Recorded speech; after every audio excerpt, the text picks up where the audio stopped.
Éviction d'Anne-Sophie Lapix et arrivée de Léa Salamé aux 20h, Jean-Baptiste Boursier sans langue de bois sur ses conseillers. Jean-Baptiste Boursier, habitué du JT de TF1, s'est exprimé sur la situation du 20h de France 2, après le départ surprise d'Anne-Sophie Lapix, remplacée par Léa Salamé. Il s'est confié à Télé Loisirs, lundi 4 août 2025.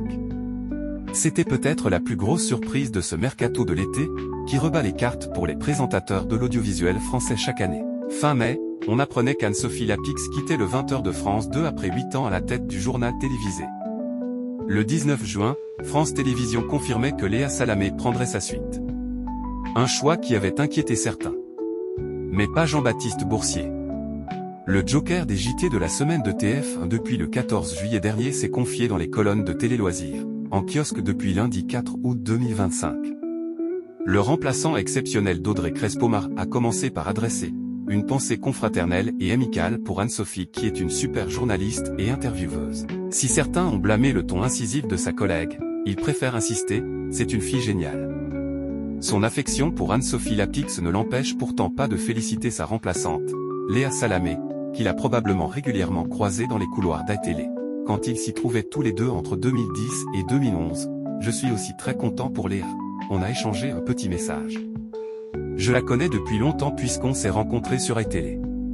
Elle est extrêmement talentueuse.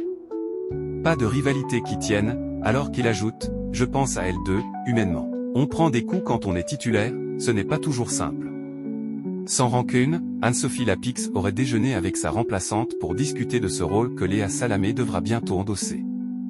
D'après les informations d'ici Paris, en kiosque le 30 juillet dernier, celle qui s'envole pour RTL et le groupe M6 a aussi offert à sa collègue un cadeau lourd de sens, son journal professionnel, dans lequel elle a consigné précieusement ses réflexions tirées de ses années passées sur les plateaux de France 2. On pourrait y retrouver des conseils comme « Sois ferme sans être figé », à noter de la mention « La crédibilité vient de la rigueur, mais la connexion vient de ton regard. Laisse la vivacité de ton esprit respirer à travers ton sourire. » Elle ajoute aussi « L'audace est ta force, mais choisis toujours la vérité, pas la victoire. » L'interview n'est pas une arène, c'est un miroir tendu à l'autre. De très précieux conseils.